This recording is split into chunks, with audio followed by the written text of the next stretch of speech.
بسم الله الرحمن الرحيم.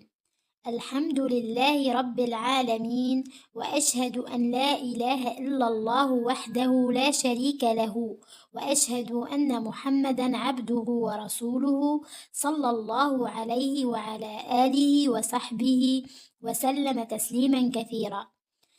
أما بعد، فإن أحسن الحديث كتاب الله، وخير الهدي هدي محمد صلى الله عليه وسلم، وشر الأمور محدثاتها، وكل محدثة بدعة، وكل بدعة ضلالة، وكل ضلالة في النار.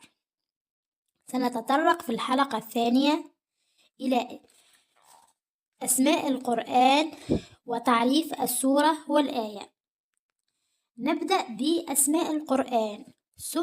سمى الله تعالى القرآن العظيم بأسماء ونعته بنعوت، فمن أسمائه الكتاب، كما قال تعالى: ذلك الكتاب لا ريب فيه.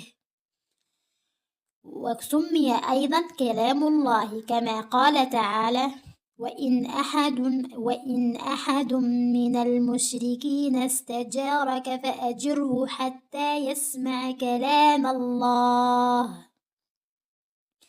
وسمي بالفرقان، كما قال عز وجل: تبارك الذي نزل الفرقان على عبده.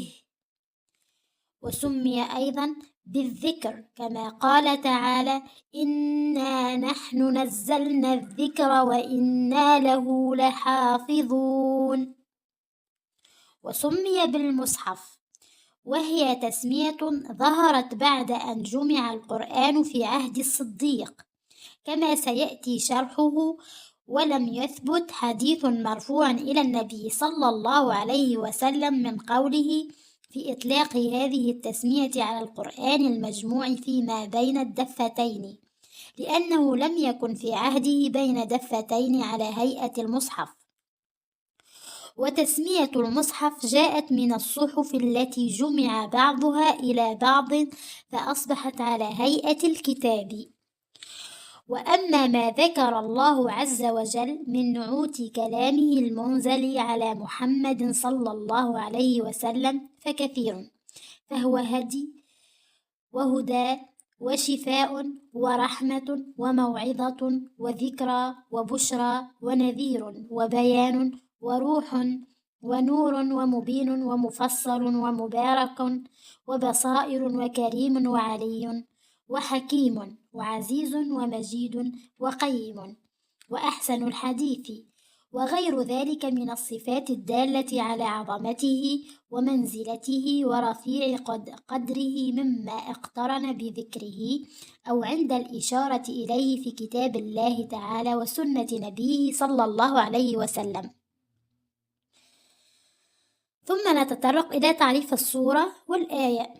السورة، وقيل في معناها أقوال أعدلها ما يأتي.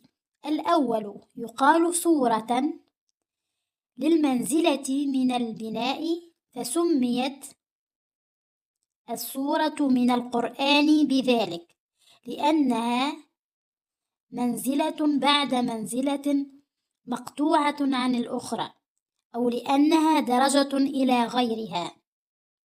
والثاني، الاسم الثاني، الشرف والمنزلة، ومنه قول النابغة: ألم تر أن الله أعطاك سورة ترى كل ملك دونها يتذبذب. فسميت السورة من القرآن بذلك لشرفها ومنزلتها. والثالث، الاسم الثالث، أصلها سؤرة، وهي بقية الشيء ترك الهمز فيها تسهيلا لكثرتها في الكلام والقرآن، وعليه تكون السورة بمعنى القطعة من القرآن. الآن نتطرق إلى معنى الآية.